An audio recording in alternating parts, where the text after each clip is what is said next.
भारतीय संस्कृतिर प्रसार भारतीय संस्कृतिर सूर्योदय अवश्य हेब।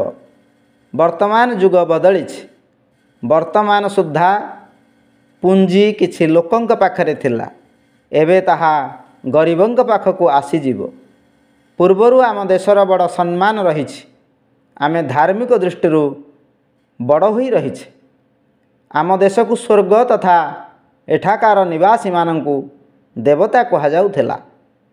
ए देशरे घरे घरे त्याग और बलिदान भावना युक्त मनुष्य थिले। मझिरे एही सब गुण ह्रास पाइजिबा कारणरु देशर अवस्था बिगड़ी गला। एबे पुणी सही अतीत फेरी आसिबो।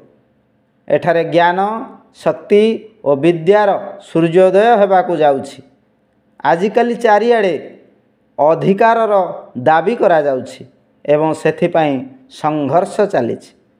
किंतु ता पूर्वरु आमको निजर कर्तव्य गुड़िक प्रति ध्यान देवा आवश्यक। पाश्चात्य लोके कहउछन्ति जीवनर मान वृद्धि कर, एहा द्वारा उन्नति हेब। किंतु आमे आमर आध्यात्मिक मान वृद्धि करिबा बेसी आवश्यक मन करुछु। आमे जे भारतीय संस्कृति भारतीय विचारधारार प्रचार करने को चाहूँ तद्वारा तुम मानकर समस्त कष्टर निवारण हो पारिबो। राजनैतिक शक्ति द्वारा तुमर अधिकार रक्षा हो पारिबो। किंतु जो स्थानरू आमर सुख दुखर उत्पत्ति होता है राजनैतिक शक्ति ताहार नियंत्रण करि पारिबो नाही। एही कार्य आध्यात्मिक उन्नति द्वारा ही संपन्न हो पारिबो।